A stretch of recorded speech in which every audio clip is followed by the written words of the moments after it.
And we're back, the Evolv podcast. Bit of a different angle today. I don't know why I say podcast. What do I Because put in the accent? everyone says podcast. Podcast. There's no real Australian podcasts that stand out to me, unless there is. Uninspired, unemployed. That's one of them. A lot of those guys. Like Joe Rogan level. Unless. Joe Rogan's is a sole man. Like, he's by himself. I know. But do you know anyone in Australia that does that? Currently, no. Can't say I do. Mm. I'm sure there is going to be some down the track. For sure. And with the podcast world, I feel like a lot of people give up really early. And that's something we talked about when we went into this. We're not uploading one until we do 20 hours of content. So 20 hours, if you're seeing this, we were able to achieve 20 hours of content before getting there. So with that in mind... How's your week been? Let's just go into how you're feeling. How's your week been, Brendon? You know what? Stress. That's my explanation of my week. It's been. You know what? The back end of the year. We're what are we in? December right now. December. Well, it's Craziest Christmas time. on Monday. I guess to me, my biggest takeaway from this week was I finally was able to see the switch. How am I going to explain this? My client, as a PT, my goal with my clients is to help them add exercise into their life, no matter how busy their life is. So people lead busy lifestyles. We live in Sydney, and I feel like the Sydney rat race or the Sydney lifestyle is very high in promoting work and working hard and earning money, etc., etc. People tend to put their physical health last, and that's where PTs come in. And we try to promote exercise and try to fit it in people's schedules. One issue that I've found, especially in the last few weeks, has been putting in my own exercise. Because I've been so busy with work that I've kind of pushed training to the side. Yes, I'm still doing at least 3 hours, maybe a week, but so much less than 15. Yeah, that's what you were doing before. Yeah, I was doing 15 hours a week of training, and now I was including my soccer training, my gym. Yeah, everything included. Yeah. So you finally put yourself in your client's shoes. Finally put myself in the client shoes because I finally understood what they were going through. Finally understood that times can get busy and exercise tends to be pretty low on the priority list in comparison to success, money, drive, work. People tend to put those things higher on the category.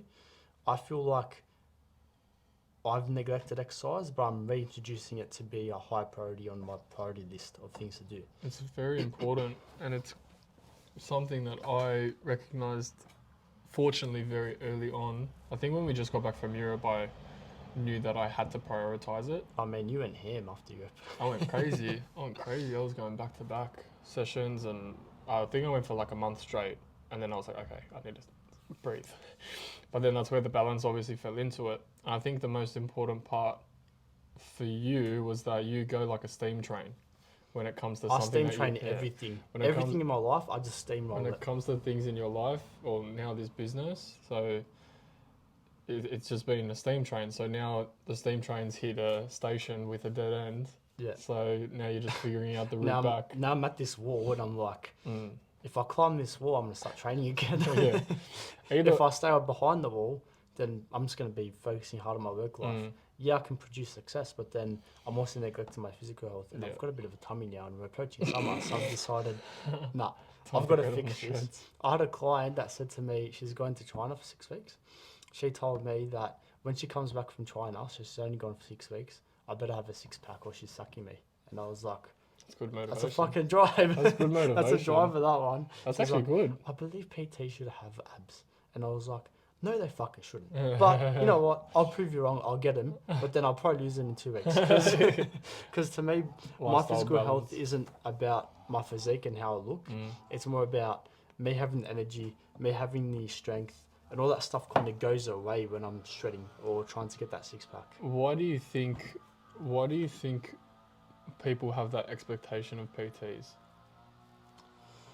Because they view PTs as people that solely focus on exercise, which in a nutshell I would say if you're promoting physical health and promoting exercise, you should be prioritizing it in yourself, and most PTs do.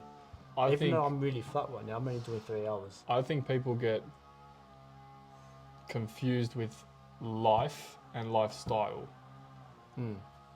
I think PTs do live a lifestyle of exercise involvement. PTs live a lifestyle of exercise, but society thinks that PT's life is exercise. Like that's all. It's just personal training. Sorry. So that's just the global expectation of what a PT is. If you're training someone, you should be training 10 times harder than they are. It's silly that people think that, because if a PT is working full time, they're working just the same amount of hours as you are. So why do you have the expectation that if they're working 38 hours, the same way you're working 38 hours, you both have the same amount of time to exercise? So why do you assume that this PT, because they teach exercise, should be fitter than you? I think that's where people get confused. And I've started noticing that heaps recently, like, oh, what do you do? Like all these new clients that are coming to me now, they're like, oh, like what's your background, blah, blah, blah. I was like, far out. Like when I look back on it, I've gone, yes, it was my life, but I never integrated the training side of it into my lifestyle, which now has made me in turn love what I do. So now it's like, okay, let's throw that expectation. Someone's cutting their lawn right next door, and it's nice and loud. So if you're hearing it, please, we apologise in advance. That sucks. Perfect timing, but that's okay. You know what? We need a podcast room ASAP. I need sound deadening room. No one being able to mow their lawn or drive the truck past. Look, that's a bit much, but you know what? I've got a fix for this. Nah, that won't work. Yeah, we will a bit. So we've got these little puffballs things. So apparently these puffballs, they're pretty good at getting soundproofing. Is that what it does? No, it blocks the wind from going over it, but we'll see how this this is why works. we use the park. Yeah, we'll see how it works. But makes sense. Going back to what I was saying, I think there's a national, global, whatever you want to call it, stigma around PTs and it only being their life and nothing else. But then I think people forget that, yes, we are helping you to get you to your best life, but we've got one too. Yeah. I think some people just fork it out, get me in shape, but forget about the fact that, well, obviously it's a job, it's what we do, but they forget, like, we're taking on an emotional burden sometimes with, the amount of stuff they tell us. There's no real limit. There's no real limit with how personal trainers, it just depends on the personal trainer, it depends on the relationship that you have with your client. But, there's no real limit when it comes to comfortability. So when you get comfortable with your client, floodgates. Because you see I was talking to one of the trainers recently, and I was telling her a story from one of my previous clients of how they were oversharing. Because there comes a point where you build a relationship with a client and they get to a point where they get really comfortable with you and they overshare. They start oversharing aspects of their life or their past, or they start calling you outside of hours. And I feel like there comes a point when that starts to happen where you got to decide and pull back and say, look, I'm not a counselor, I'm not the professional that this person should be coming to for advice. And PTs need to be careful in providing advice to people, because sometimes the advice that a PT can give someone might actually cause more harm than good. You got to be very weary of what you say, because you can say something that you think to you is very minimal, or works for you, but it will never work for that person. Correct. You will never understand that because we're not psychologists, we're not counsellors. I feel like that is a field in itself and it should be respected. And I feel like PTs always say, like, oh, I'm a little therapist as well. Like, no, you're not. You're a PT. You're helping this person with exercise. You're a human that can talk and train someone. And I feel like you can come from a standpoint of empathy and sympathy and like help that person in a way, but you should never give advice. You should maybe come across with, this is what I did, this is my opinion, but I want you to maybe lead them in the direction of going to a counsellor if that is what you believe. You can give the recommendation. I think that's good. Like, guide them, with what you think is right, but don't tell them what to do. Yes. I think Never that's tell someone what to do. Guide them in the way that you feel like would help them. I think another big thing is like your first interaction with that client. Like that's the very first forefront that you're in a face-to-face situation where you're learning about the person for the half an hour, 40 minutes that you're with them. I feel However like that's long. a crucial part of the relationship because that's the point where you can set your standards, set your tone, set your rules. Because if you set your rules from the get-go, it becomes a lot easier to enforce them down the track. That was the one thing I learned coming into mobile PT was I didn't know how to Set what's the the word? boundaries and stuff. Set the boundaries, but also to communicate with people on an outside level. So like I've always been in a gym environment. So talking to someone, building a relationship is a lot easier because you're condensed to seeing those people a lot more often. So like F45, you're always condensed. You see the same people. It's a group session, blah, blah, blah. People know your face because you're the trainer. When it comes to like one-on-one training gyms, you're seeing your co-workers, you're seeing the clients, you're seeing other It's a co-workers, different clients. environment. Yeah, you're always in the limelight. Whereas here, you're picked up out of the pile and you're dropped into no man's land, and you are the only person that this person communicates with in regards to the PT realm. Yes. So now it's like, okay, I've understood that. How can I set my boundaries, but also get people to understand that I want to help you at the same time. Just it can only be done in Their environment, their their environment. location. Yeah. Oh, we're back after that little intermission. Sorry about that. We had a microphone failure. I think we leeway now into, or this break is a little bit of a split, but we were talking about how you are a lot of people get scared and intimidated when going into the gym. And that in tail, I think is a big factor in comparison to what I was learning in the gym and now outdoor. So I feel like I've taken those two aspects and really understood both minds and kind of conjoined my own little, we'll call it a script. So then that way when I speak to people, or the way I do speak to people, It's not really a script. It's more like you developed your own way of thinking. communicating. Yeah. So like my way of communicating now is getting to understand the person and their mindset and their thought lifestyle. process and their lifestyle, and then you Which is so develop different to the gym. very Gym, different. it's all about progress, goals, results, X, Y, Z. Whereas mobile PT, it's more about lifestyle, change, habits. It's a different Developing ball routine. game. It's a full different ball game, and I feel like that's the biggest difference between mobile and gym PT is that in a nutshell. Yeah. Lifestyle over results. and results. I think they're the two main things. We believe the best thing in PT is creating a lifestyle that just gets results on the side. You know, for example, this morning I got a video from Jodie Ann. She we finished the session and she goes for a walk sometimes. Well, today she's not working, so she went for a walk. She went past this pull-up bar park and did 1 rep on the pull-up by herself. She was just walking past and she decided, you know what, we usually do pull-ups here. I'm just going to go and try one. Yeah, She did a pull-up by herself, yeah.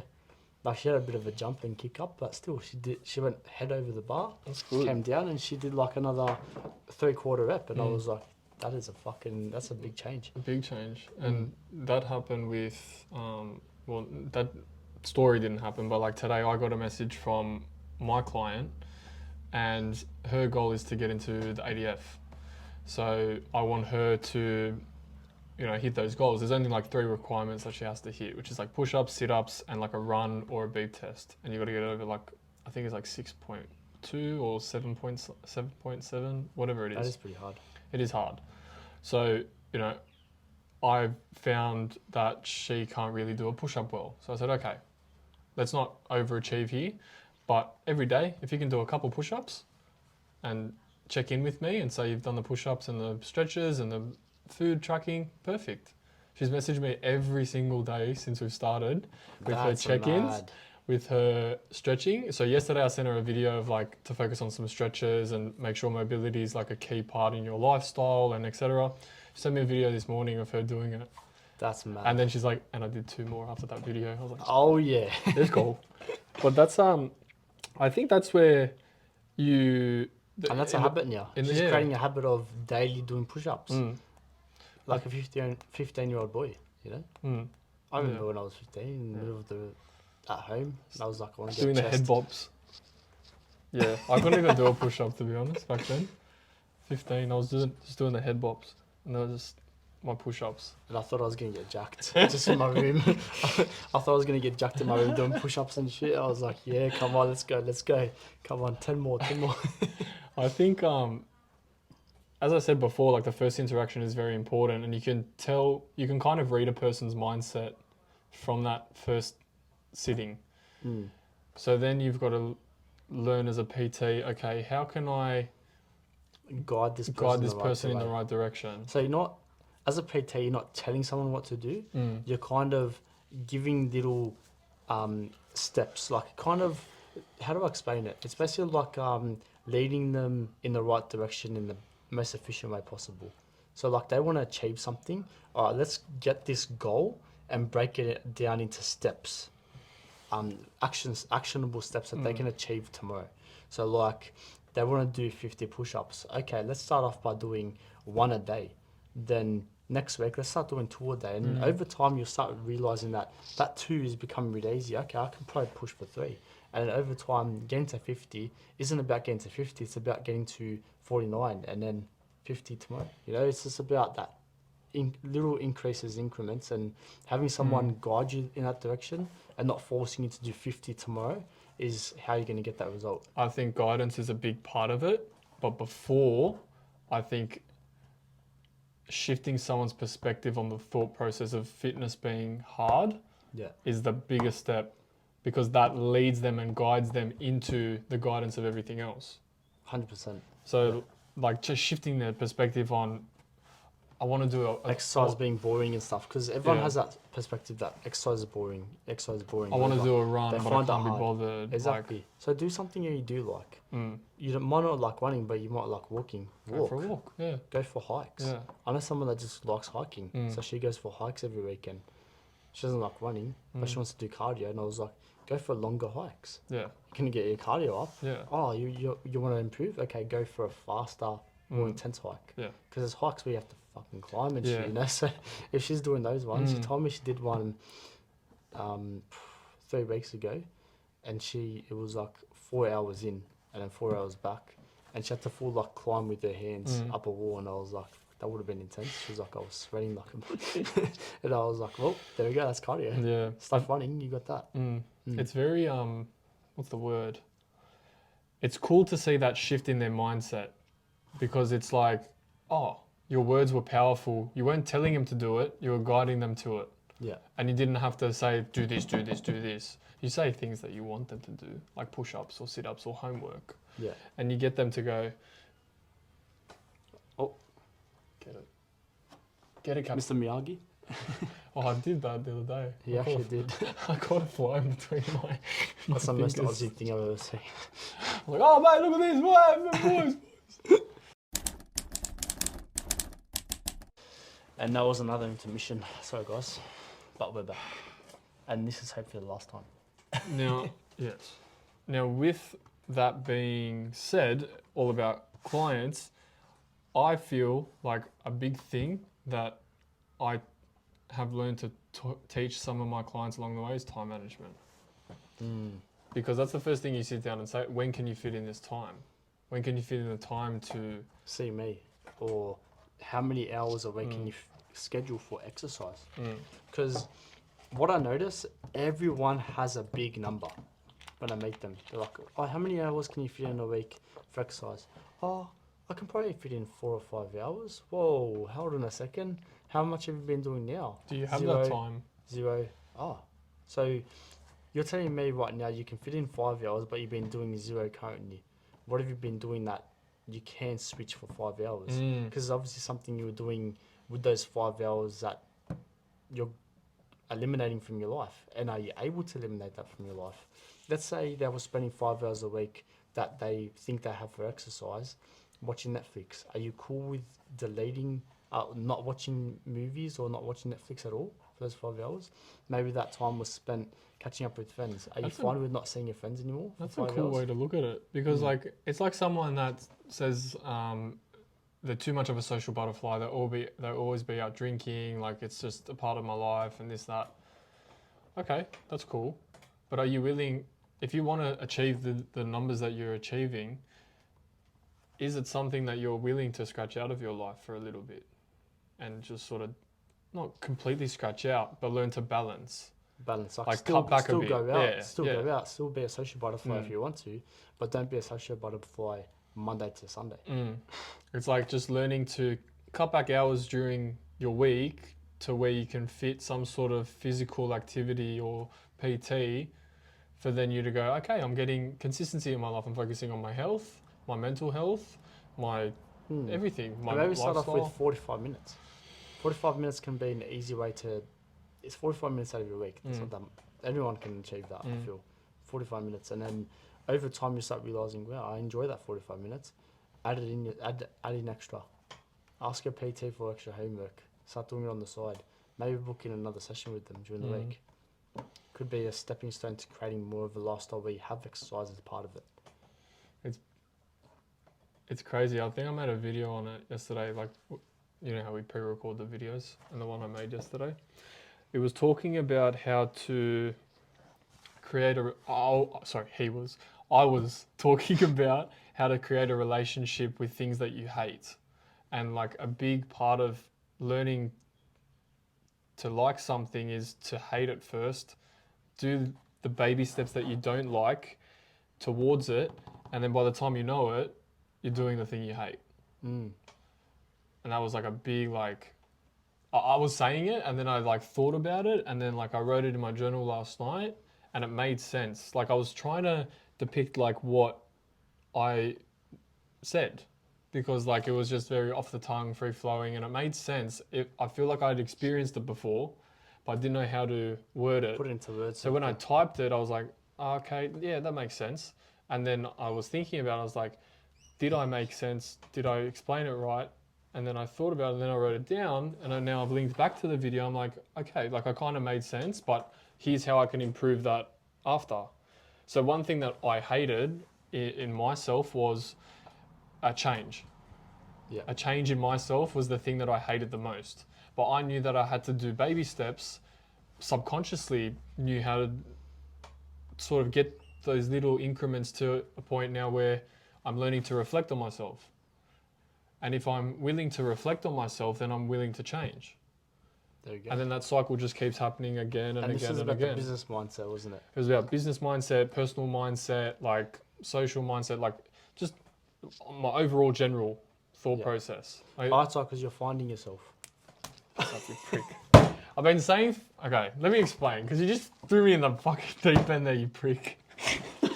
Look, something that people need to know about Aussies. Most of the people that are watching this are going to be Australians. So they will understand that we love, as Australians, to put ourselves on the gronk. And you'll learn to... Yeah, anyway. And look, you're laughing. I'm laughing because I've been stitched up. You're laughing at yourself. For the past couple of weeks, I've been saying, like, I don't know what to do. I'm... Getting white girl wasted. Okay, that's me. That's you. That's not me. Yeah, I've learned to... Anyway. In saying that, what Brendon was referring to was the fact that I have recently been saying out more vocally that I don't know what I'm looking for in a partner. I don't know. So I'm not going out searching for it. I'm kind of just focusing on me, which is finding myself. I'm just focusing on myself. So then hopefully I find someone. Should we do another Euro 24 and label it? No. Finding ourselves? No, I'm not going overseas. You know, I've had trouble in the dating world as well. Yeah. I went deep, full deep diving into the dating world and started dating all these girls. And I realised, what the fuck am I doing? Just failed thing after failed thing because I didn't actually realize I knew what I was looking for. And I was going to each thing not knowing what I was looking for from each partner and basically throwing in the towel pretty early on. Or the towel was thrown in on me, which happened a few times as well. You would know that. I thought it was good. And then the towel got thrown at me and I was like, hang on a second, what happened there? It's very yeah, like I got back from a trip. I got back from Europe and I wasn't really in the headspace to look for anyone. But then I kind of just realized about halfway through that I need to start focusing on me. And then that's where that whole analogy before came up. But Finding yourself. Yeah. finding myself, Yeah. yeah. So I'm just I gonna think keep repeating it. I know you are, you bastard.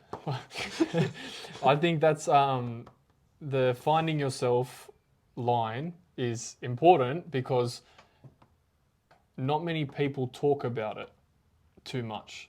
Yes. They do. Like there's probably heaps of stuff on the internet. White girls. No, not white girls, but like just people in general these days are very, very sucked into social media and focusing on what is not yours, what you haven't earned, per se. Yes. So like you haven't earned the right to own that Lamborghini. Do you know that you want it, or is it because you're seeing it on a screen that you want it? Is that what you want as a person? Do you honestly want that Lamborghini? True. I feel like people see social media and start thinking that they see this lifestyle that this person is living and they think they want that, but they don't understand what comes with getting those things. So yes, this person has a cool Lambo. Yes, this person has a mansion, but do you know how much work they're putting in the background to get to that stage? And watching someone like Andrew Tate, Andrew Tate's like a massive guy with this stuff. He has all that. He has all the Lambos. He has all the cars that he wants. He has all the riches. He has the yachts. People think that that's cool. That's something that they want to get to themselves. But then when you hear what he says that he goes to these new countries. He goes to Dubai and he's like, I go to Dubai. But it's the same thing as being in Romania. Yeah. I just pull out my laptop and I'm working 14 hours a day. That's why he has the things he does, because of the success he's built. But he's created success through the amount of work he does. I think that comes from personal experience too. Like he started off in the slums, vegging for fucking the next meal, like waiting for it. He had a split family and his dad was living in another country. Like he's only being vocal about that now because that's made him the person that he is today.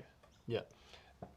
I think that a lot more people need to understand that aspect of what he's trying to say and take that on board, because a lot of people can get skewed from all the drama that was before. Well, he created that drama to get famous to the point that he is at now, I feel. Do you think a lot of people do that these days? They try to create hype around themselves and then go back and reflect? Like controversy sort of thing. They don't reflect in the moment. Because people are attracted to something that creates emotion. He sparked emotion by attacking femininity, attacking feminism, and that created such a massive spark in the world because feminism was still a big thing, still is right now. And he's basically attacking these beliefs and morals and systems that these feminists or people believe are right, and that's the way the world's going. They believe that we are still in a non-equal world, and all Tate is saying is that we should go back to our traditional ways.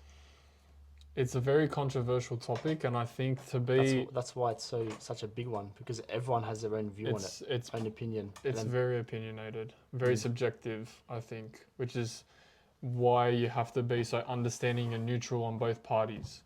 Because if you take a side, then the world views you as this devil or angel, just depending on what side you take.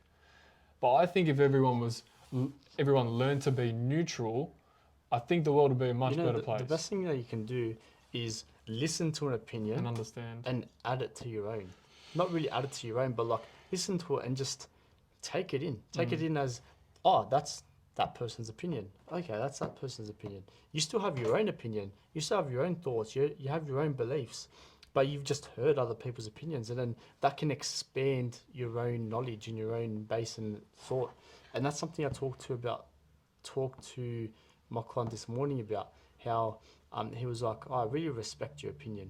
And I was like, oh, where did that come from? And he was like, oh, so I'm not saying that I'm going to listen to your opinion and take it on as my own. I still have my own thoughts and my own opinions about these things that we're talking about, but I'm going to use your opinion to add to my own. And I was like, fair enough. Pretty cool. It's cool to witness that neutral position that you can be in. Like, not... If you over-opinionate yourself, you become the center of attention in a lot of society today. Well, it means that you're direct, you know what you want, and you're going after it. 100%.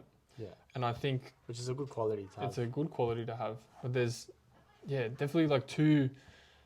Ends of the spectrum. Ends of the spectrum. People that... I think there's people three. that are agreeable and People just that agree to everything. Agree, disagree, and neutral. I think they're the three like overall societies these days. They fully agree on something, so they follow with it. They totally disagree with it and fight for it still. So either way you're going, you're fighting for it. But if you're neutral, you understand both sides and you can give your opinion without it crossing lines for either end. I never looked at it like that. That was pretty cool. I didn't actually expect that. Yeah, but then being neutral means you don't have your own opinion. And I feel like that's also not good. Because you need to have your own opinion. And when you have your own opinion, you need to be okay to fight for your own opinion. That's true. That's true. I I feel like there are those people that keep quiet, but too scared. They're too scared to be open and say, "This is me. This is what I want." This you can't. I'm not saying what you can do is say like, "I understand you. I understand you, but I'm still going down this road." I'll take your opinion on board. I'll take your opinion on board, but it probably won't change mine. It might.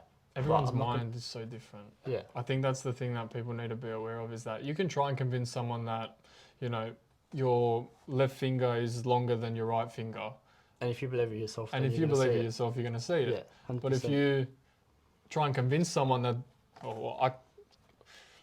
my thumbs are different sizes. Oh, sure. My thumbs are two different sizes. So like actually that's a good example. When I try and tell people that my thumbs are two different sizes, they're like, nah, they're not. And I'm like, no, I know that my thumbs are like this. This is this. This is my thumbs. And then they look and they go, oh, what the hell? What happened to your thumb? Let's put that in the analogy state. If someone had never met me and I told them over the phone that my thumbs were two different sizes because of XYZ, now that it comes down to opinion, the belief. So I've been told many times when I was younger, the reason I have two thumbs is because when my grandmother was younger, I'm me arguing this, don't touch it. Oh, wow. I got it. He just killed a fly. Sorry, guys. We don't really condone animal abuse and the destruction of the... What's up? What do you call it? Animal cruelty. No, the food... The food chain? The food chain, yeah. So I don't really agree with the food chain destruction. Killing that fly actually gives less food to spiders. Which means over time... Shut up. There's going to be less food Let me talk about my for thing. a chicken. Shut up. So, and then I'm going to have this food. So as I was saying, Alright. When I was younger... But you just fucked up the food chain. I'm really upset by that. That's fine. So sorry. You'll live. So sorry. In my opinion, it doesn't matter right now. Do you believe that? I don't know how I feel about that. But you know what? You know what I was very happy about? When we had that, that massive swarm of flies that was happening like a couple of months ago, and the rain came and started killing all the flies. That was the best ever. Oh, because you sat in here and there was like not a fly in sight. You leave the window open for a bit of air, not a fly in sight. And now the heat's come back, the flies are in. Yeah, but I heard, was it you that taught me that? There was a fly. There's a fly infestation because there was no what's rain. before summer? Autumn. There's no rain. Yeah, it was a rainless summer, or Rainless was winter. a rainless winter. Was it? It was drought or something. It was a hotter winter than normal, which made everything El Niño. which made everything more moist. So the flies were developing earlier than what was predicted, which We is need to summer. fact check that one. I never decided to fact. I I don't just think we believed ever- you. yeah. I just believed you, It's and not a- I've just taken it. So apparently, according to Rianon, the fact that we had less rain meant that there was more flies. No, I because the read- I rain read kills some- flies. I heard something. I watched something. It was like a news documentary On social media. on social media. Oh my god. Yeah. Yeah. Yep. Okay. On social media, but it was through the news. It was the actual news that was saying that Oh, it there's was a, the actual news. yeah, like Channel 9 or Okay, Channel yeah, 7, like right. something like that. Yeah. Not The Matrix news. that. Okay. That's what you believe. So I've been thinking about Andrew Tate too much. Um, Anyways, you told me earlier that you had like some social media detox. yes, Hmm. I did actually. How was that? I got back from Europe, and I got scammed when I got back, like a couple weeks after that. And it was through social media that I got scammed. So I went, fuck it. I'm going to delete everything and just see how it goes. It was hard because I didn't completely disconnect from it because I was still doing the business stuff. But that was just solely business. And what I understood was that through that detox of distancing myself from Your my personal profile, one. yeah, Yeah. myself from my personal profile, what I learned was that social media is a tool. Social media isn't meant for you to be vacuumed in. Social media with the right headspace around it should be used as a tool to, if you're running a business, you run a business. The society today is you wake up in the world of Facebook, Instagram, Twitter. The kids that are being born into this generation are born into it. They're It born. can be a really useful tool though. Like all the content that we make, we believe is very educational for people that are looking for fitness advice, fitness tips, and wanting to get the right guidance towards what a PT can provide, and that's what our business is about, right? So people that interact with our content would be seeing that type of thing, like me pushing a trolley. Yeah, that was a bit of a skit, but then what I talked about in the video was actually Was informative important. about what they should do when they're in a shopping mall, choosing what foods to eat. Yeah. Now, when you go through social media, there's also so much educational content out there. The only issue with it is there's so much. The market is flooded with information. We're not the only PT business out there. There's so many PT businesses saying the exact same thing we are. What I feel like the power of social media is, because there's so much information, people can see a variety of different opinions, a variety of different views, and a variety of different educational pieces, and then pick and choose what they want to see And what they believe. and what will, they will believe, work for them. what works for them. The issue with that is, how do you prove what is right and what's wrong? Until you actually witness it or go Unless you through go it. through and do your own research. People don't really do their own research. They see something on social media, take it for what it is, and adjust it to their lives, which is fucking dangerous. It's not good at all. Like, It is. some guy says keto is the way to go, and people just jump on keto. You know, carnivore diet is the best diet there is. People jump on carnivore. Might not be good for those people to do that. You know, and because they've got so much influence, they're able to convince a lot of people to do it because of their videos and posts, which is fucking dangerous. I think I learned that heaps from that detox. That was like a good way to put it, because people can Get sucked in. get sucked into someone else's life and forget about their own. They start following that road. They see this person at their end goal or at this destination that they want to get to. What they don't realise is the road that they have to take, which is a fucking hilly, bumpy, windy road that not everyone's willing to take. They see the glamour. They see the light at the end of the tunnel. But they don't know that in that tunnel, there's, Dungeons and Dragons. well, you could fall 2 feet down and be in a completely different pipe and have to get your way back to see that light again. Just wondering, does your neighbour still play Dungeons and Dragons? Not anymore. They don't? No. They don't have that Wednesday night? No, not anymore. They don't? Oh, okay. No. Yeah. It was I wanted to interesting. go to one of those. We'll So just it's make like, we'll just make our it own. gets rowdy here on Well, Wednesday we nights. have our own Dungeons and Dragons do, session. We have Catan. Catan night, yeah. Every Friday night we come together. Me, Brendon, all the boys sit down. We play Catan, and I think everyone by this stage, I think your neighbours now know at this stage that Friday night is boys' Catan night. night. Catan night and boys' night as well. Where they 'Cause drink beers, break each beers- other's ankles, and play and Catan. scream at each other during Catan. Oh, Oh, you're slack, man. Why would you put the So rubber much on me? testosterone in the Oh. room. And then we've got a friend of ours who draws on his wall. So if Yeah. you, as So when he's out of the game, he'll just come up here and be like, nah, I'm out. Put the cards down and he'll start drawing. So every single picture is a Catan game, we'll say. no, That's probably the amount of times we play everything Catan. on here is like a Expression. depiction from our childhood, in some way. In bits and pieces, yeah. Oh, Spider-Man. Phineas and Ferb's up there. Batman's there. Plankton, Plankton's there. Oh, SpongeBob. Buzz Lightyear, Buzz Lightyear's there. Adventure Time guy, yeah. Pickle Rick. The Tumors, Mr. Peter. Bean. Yeah, well, You can get lost. You can get lost in this mural, but we're honestly taking this mural wherever we go. It's actually pretty 100%. cool. I didn't 100%. actually realise. Yoda. Well, funny enough, the reason why that wall is up there, had an idea to turn this whole garage into a gym. So I gyprocked the whole thing. I'm not a tradie by any means, by the way. So I kind of did a dodgy job. But if you see the wall, it's not too bad. But anyways, I had the whole office done. It was full gyprocked. Then I decided, nah, I don't want to build a gym in here anymore. I want to build an office, and I knocked all the fucking walls down. Don't know why. Can't explain it. Pretty fucking stupid if you ask me. But It's alright. We'll fix it when it's done. It's done. So, Ree, there was a shift that you made recently from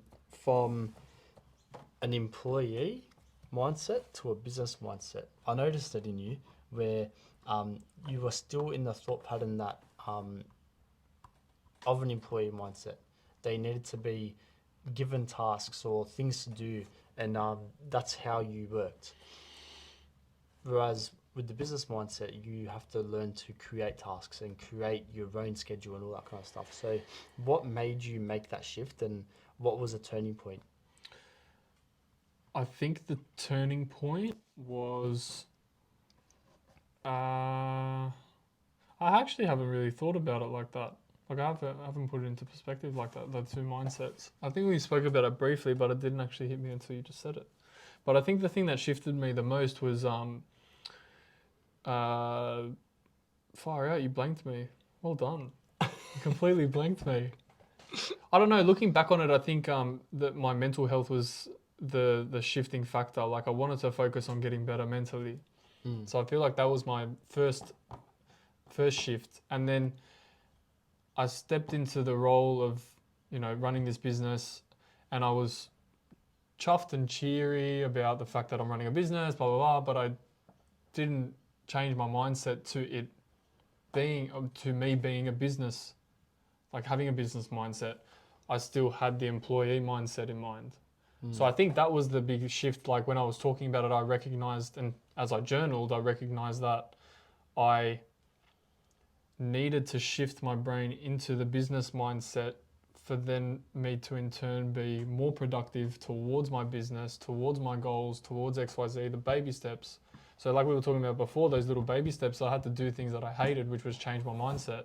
Yeah. So I think that was the pivotal point, is when like I started declining, I started falling off. Actually, you know what it was? The freaking water fast. Really? I swear, because you're in your thoughts. So I was writing as I'm like in this water fast. I'm like, oh my God, I can't do this. I'm going to give up, blah, blah, blah. I hated it. I hated pushing through it. But I managed to write things down over those 3 days and experience what I went through.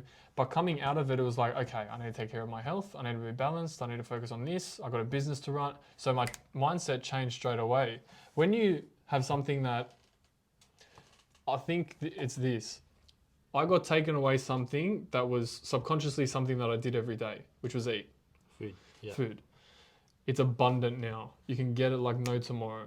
Back in the day, you had to work like a dog all day to be able to just afford one chicken leg. Or bread. Or bread, or flour. Because our ancestors were convicts Well, in the first fleet. That goes into the game of Catan. Catan is a game that's based on Because my collecting great grandfather stole bread in the UK. So playing Catan, you've got to... Did I get you again? You didn't blank me at all. You just wigged me out. I didn't expect a story like that, to be honest. It's just through my great-great-great-great-great-grandfather stole bread. And Did he he? came to Australia. Is that a fact? Well, no, Okay, my grandparents were born in Portugal. There So. you go. Okay. I think having that taken away from us, or away from myself, made me appreciate everything. Appreciate food. Appreciate food. Food was the important part, but I think I took away a different aspect from that experience, which was you have to earn it. You have to earn that meal. Yes. So you said you wanted to do something like go on a 48-hour water fast. And you did it. And you did it, so you deserve that meal that you have after. You pushed yourself through 2 days of not having any food to then coming out the other end saying, okay. Well, we did it for 84 hours. But We did it for 84. We'll just say 48 is healthy to recommend. If you wanted to try I'm it. never going to recommend it. We don't recommend this, okay? We don't ever recommend fasting, please. So if you're taking anything from this podcast, yeah, he had a pivotal moment in his life. Don't do it. But there is a process to follow. You can't just not eat for 3 days and think you're going to be healthy, because we feel like fucking dog shit. Yeah, it was bad. It was bad. It was bad, yeah.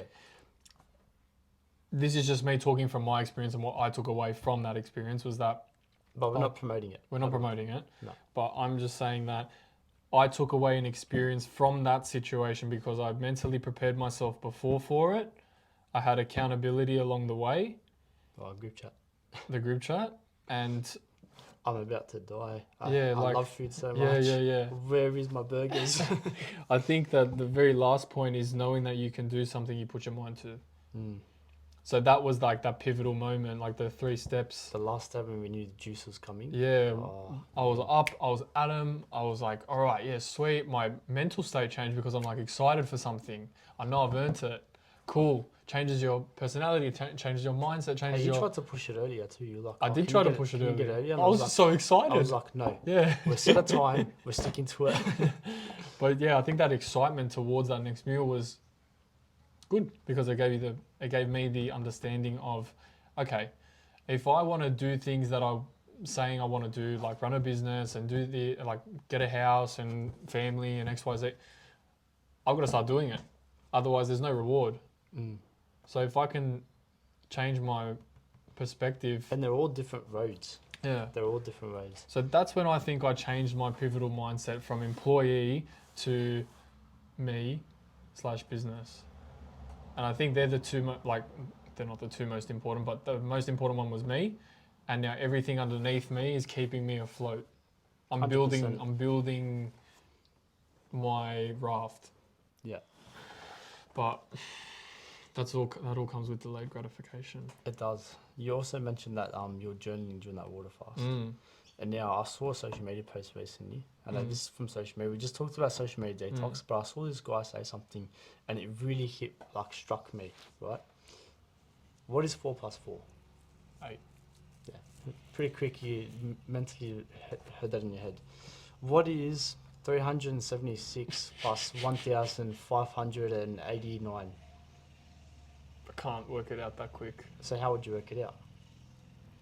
I'd write it out. I'd write it out. You'd write it down, Yeah, wouldn't you? Everyone would write that down or put it into a calculator, which is the same thing as writing it down if you think about it. Like, not to get technical, put a phone, put it in, done. Anyways, what I took away from that was he was saying that when you have some complex issues and you're trying to work it out in your head, are your complex issues that you're trying to work out in your head, are they 4 plus 4 equations, or are they 376 plus 1,000, whatever number I said before, complex issues? Like, are they those types, or are they 4 plus 4 issues? If they're the other ones, why are you trying to work it out in your head when you should be writing it down? Once you write it down, it's there. You can see it. You can work on it. You can work on different parts of what you're trying to work on. You can write it out or talk. I think they're the 2 most important options. When you're in... Why not both? Oh, even both. Journal, so then you have more of a pattern to know, this is what I'm dealing with.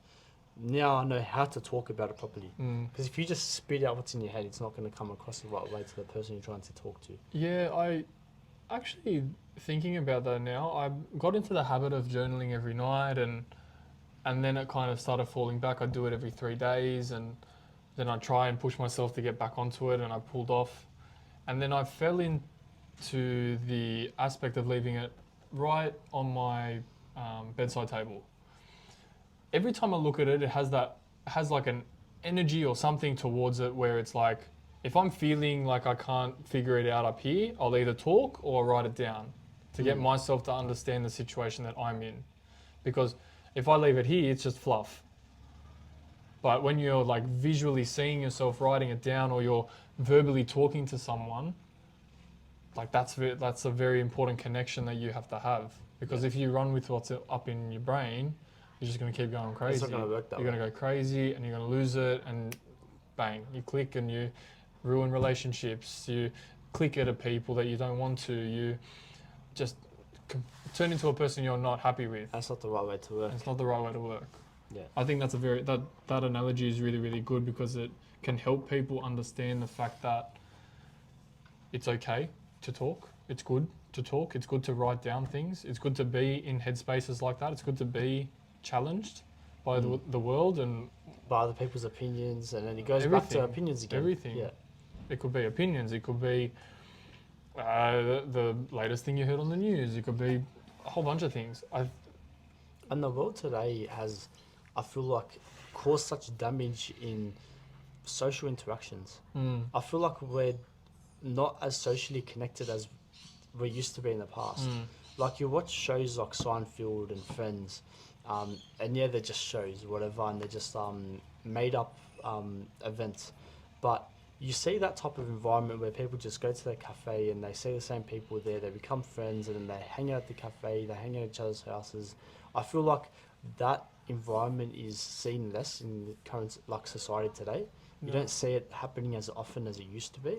And I feel like when you go to that cafe, I see everyone on their phones.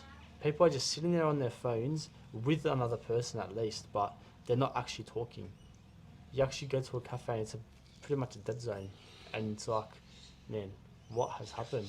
I feel like we did that a lot in Europe. We was just like, let's bring our phones along to take pictures and stuff. But when we went out, we didn't go on our phones much. No. Like when we went to the boys' dinner, like when we went to dinner with the boys, yeah, we took a few photos of the food that we were eating, but we all put our phone away and just focused on chatting and having a laugh, having a drink, eating. Well, it's 8 boys. Like, it's pretty hard to like not converse. But I feel like that's our personalities as well. We're all talkers. We're all like to be social together and enjoy each other's company. And see, I feel like that should be the same for most people, and I feel like it is for some. But I don't know, I'm just seeing increased rates of people just being in social settings with their friends and being on their phones. I've never been like that, but I do see people around us that are. And it's pretty like, I don't know. I was very fortunate growing up that I didn't fall into the idea that video games were your life. So like my parents, I think the highest console that I got was a Wii. And that was about it. They'd always tell... that's an active one as well. And that's an active one too. Like you're moving a lot. Your siblings and stuff, yeah. But then you can get to the lazy stuff where you just sit back and play like this, which is what I did at times. Like when I had COVID, I was like, oh, yeah, I can just play some Wii. I could have got lost in that realm, bought a PS5, and then PS5 to gaming PC, and then gaming PC to racing sim, and I could have gone down that path, which would have taken me away from everything you're doing today. Visualizing things outside a screen. Your pupils, it was Mark Huberman. He was talking about actually disconnecting from your phone. Your eyes become wider. Being outside. Being outside exposes your pupils to a lot more of a... More peripheral vision. Correct. That was the one. Yeah, I remember. Yeah. That was good. And when I put that into perspective, like when I was growing up, just never really got into it, never really liked it, and I was confused. I was like, why don't I like video games? Like everyone likes video games. Everyone's playing, like what's FIFA? I had no idea what FIFA was, and then I got a Wii, and the Wii had FIFA, and I was like, oh, okay, I'll see how this goes. Oh, I'm just not good at it, or like I can't get to the next stage, or XYZ. I learned to be very outdoors and see what was out there and be very visual. And then the phones came into it. And that was like my video game addiction was like being on that Yes, 24/7. So I got locked into it. And then I had this detox recently and I've been out of it.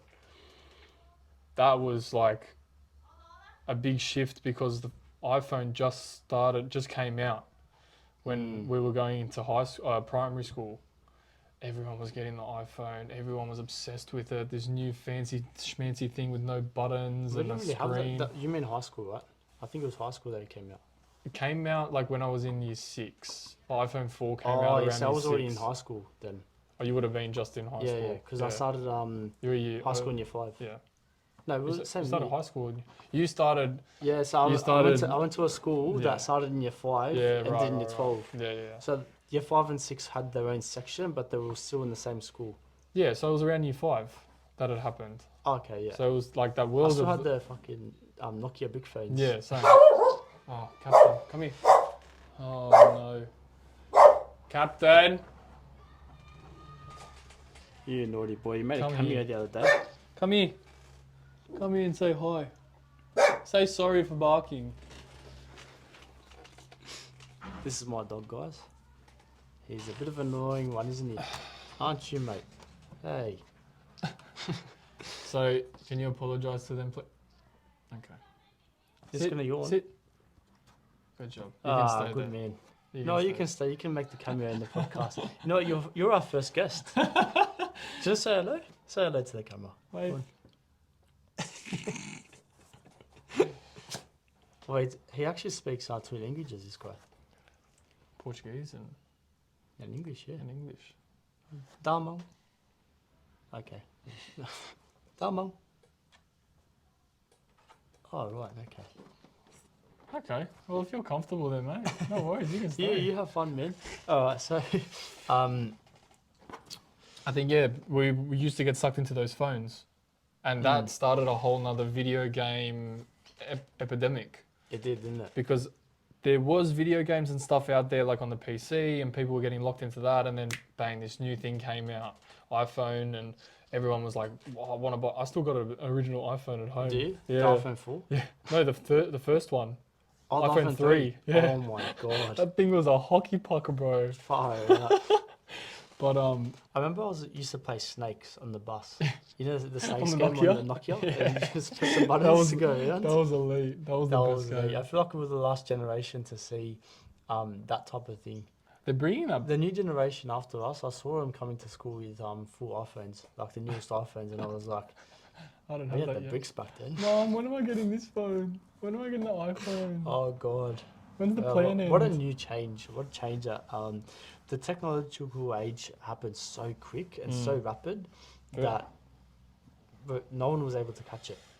I think And now it's everyone. at the stage right now where It's we can't even walk outside of their house without a phone in our hands, which is crazy. like there was a client that I trained on Saturday morning last week, and on Friday night she had lost her phone.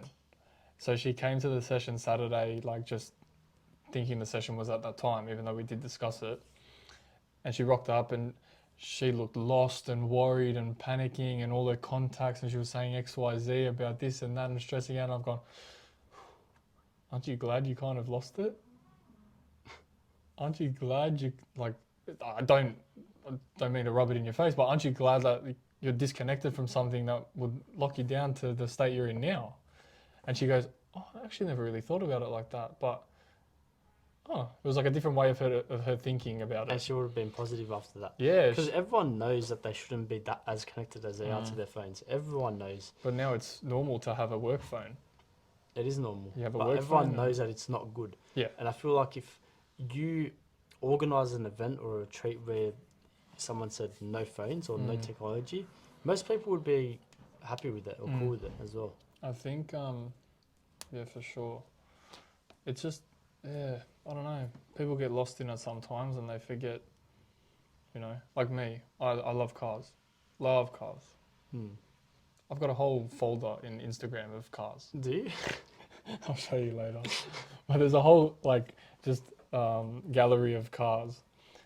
And it made me think, like, where was I before and what am I driving now? I was like, Oh, okay. the memories. The Yeah, memories started gosh. coming back, and then I was scrolling through the photos, and on my older, I had a personal account that I made that was for my car, No and I way, found it, serious? and I'm What, scrolling the through it. Nissan? No, No, the Sportivo, Sportivo, that's right. the blue thing, man. That I've still got photos on my phone of it. Like it's I just remember it was my driving that thing. baby. Oh, it's the best, the best. I was Yeah, be careful reminiscing. with it. Yeah, No, it was I my was like, oh baby. man, I've got this. It was Rev my the fuck out of it baby. in 2 seconds. It was my baby. But I was like, damn, like that was a those were big life lessons. I went through 7 cars. I went through 7. heaps. Fuck. So I had the Nissan. I had the Nissan. I had 2 Nissans. Then I had the Sportivo, and that thing lasted me like 2-3 years. Right. Okay, lick your foot. Welcome, Captain. Welcome to Captain, guys. This is Captain's world. We're just living in We're it. just living in Captain's world right now. So. What's up? What are you eating? Wanna go down? There you go. Definitely a real dog now. Yeah, so I bought a Nissan that my dad taught me a valuable life lesson on, which is make sure you do your research before going and buying a car, because this car had rust and the brakes weren't working, the battery was stuffed and the windows were chipped and the tin was coming off. $1,000 something. 1,200 of my first earned 1,300. So you had 200 left to spare. I had 100 left to spend. That's your petrol for a week. Yep, exactly. Oh, good And job. then he goes, yeah. So then Dad goes, what about this? What about this? Did you know about pink slip, blue slip, red Joe, this, that, X, Y, Z? Did you know there's rust here? Did you know the brakes aren't working? And this list came out and I've gone, oh my God, I'm dead. I can't do it. Thankfully, my dad helped me through the whole process and I earned the money to pay for those things and the car was legal again. And I sold it and then I bought an $800 car because I did the research and I looked at it and I wanted the same car as that one, so I did the research, bought this $800 one in Bexley. Oh, really? It was in Bexley, and I remember. This Impulsor as well? Yeah. I remember where it was because a friend of mine, he lived down the road, and every time I drive through that street, I think, oh my God, that's where I got that $800 Pulsar. Far out. That thing lasted me 3 good years. And 3? that lasted me 2 good years. 2 good years. Yeah. Then after I got off my red peas, oh no, it was a year. I think it was a year and a bit. I got off my red peas and I wanted a Sportivo because I did the research, and then I wanted that because it was manual as well. I didn't know manual. I went auto my whole you were life. auto before? I was auto before that, yeah. Oh, wow. So I think it's 2 years on your reds, isn't it? Or 1? No, 2 years on your and greens. 2 on your greens. Yeah. So one of the Sportivo green. was around for a while, but yeah. That was around like 2 years, so all the way up until my fulls. Oh, so 2 So years of greens. nearly 3 years, and as soon as I got my fulls, I bought a Polo. I sold that thing. I bought a, bless you, Sorry, yeah. I bought a Volkswagen Polo, and then I was too scared that was gonna, because I did too much research into it, I was scared that the gearbox was gonna blow up, and that was $7,000. So I sold that, and then I bought another Sportivo. Oh my God. Then when I had that Sportivo, I crashed it and I wrote it off. And I was like, okay, I'm stopping here. I need something that's reliable that will get me from A to B, and that's Toyota because Toyota is the most reliable. That's just from my research and from my time. Now you've been on the Corolla world. Now I'm in the ever Corolla since. world. Yeah. So, what about you? What was your first car? Well, You were always into manual, eh? I was always into manual, so Yeah. I learned how to drive a manual. I remember when I was 15, went to Portugal. Not legal or anything, but my family's all from like the farmlands, and my dad was like, "Hey, you want to learn how to drive?" And I was like, "Yes." 15-year-old me in Portugal, I was like, "Yes, I want to learn how to drive." Anyway, so he just gets me to drive. By the way, it's a manual car, and it was like, "Look, I want you to learn here, so then you don't stuff up my cars in Sydney." And I was like, "Fucking earth." Anyways, it was like some brand new Renault 2015 model, and it was 2015 when this happened. And he gets me to this one. He puts me at the top of a hill, and he puts a handbrake down. And he's like, "Ready?"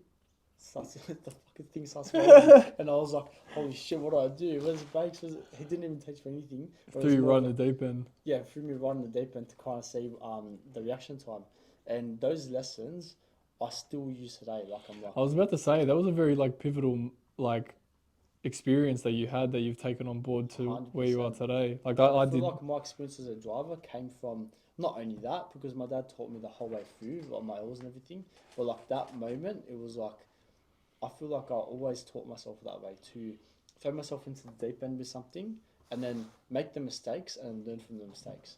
And that was like full thrown in the deep end. It was like drive. And I was like, what? Yeah. How do I do this?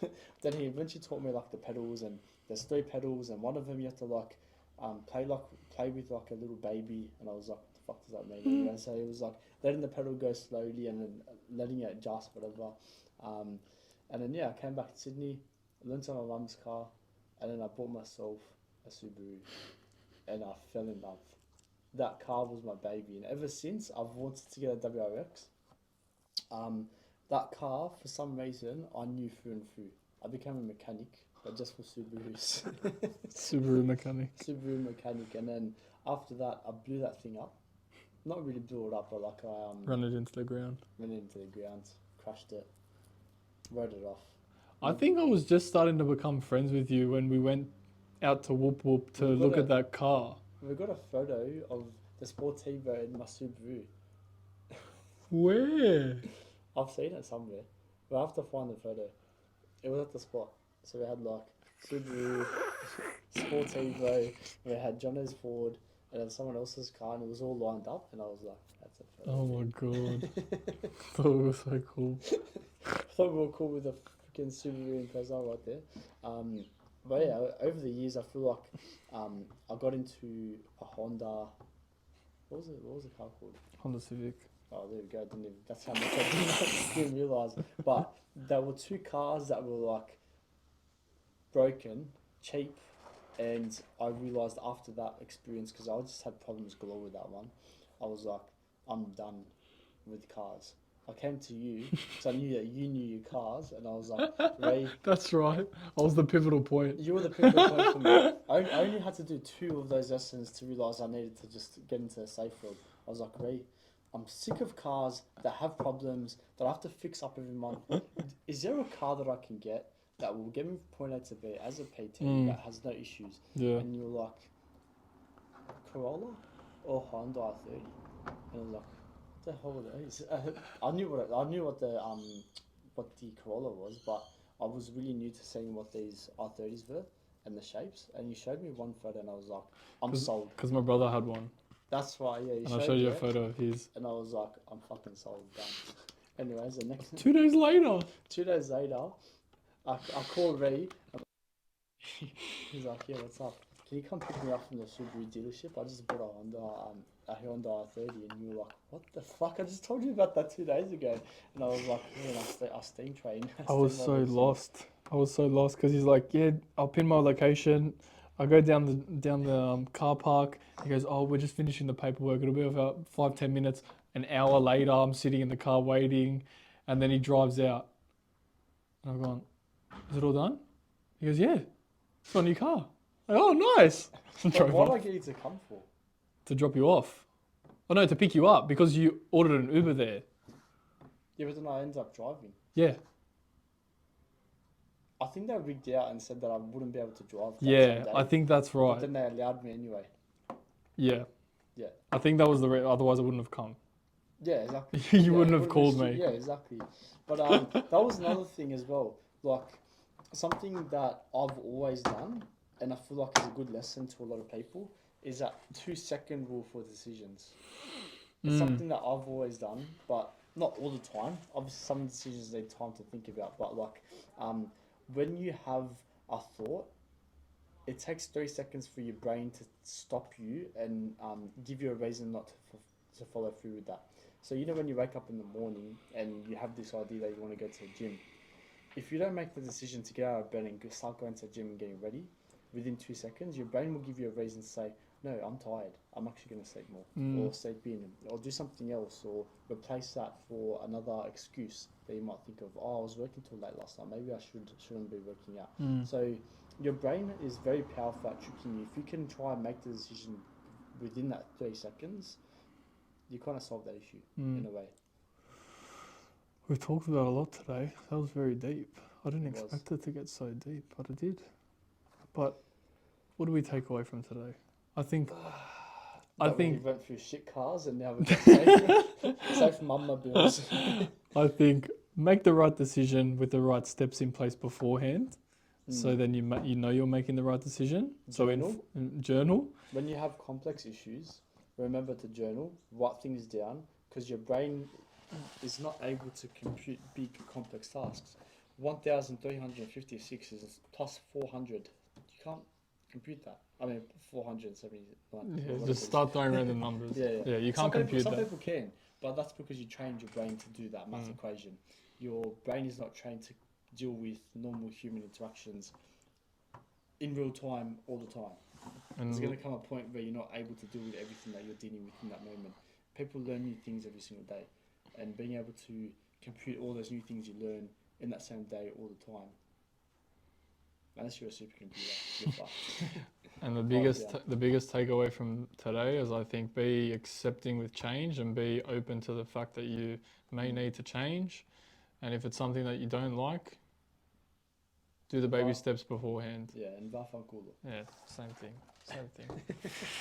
All right, I think that's it. That was a good podcast. Tune in for episode 8, where you can actually ask us some questions using our email. Yeah. Which will be under this video. That's it. Ciao.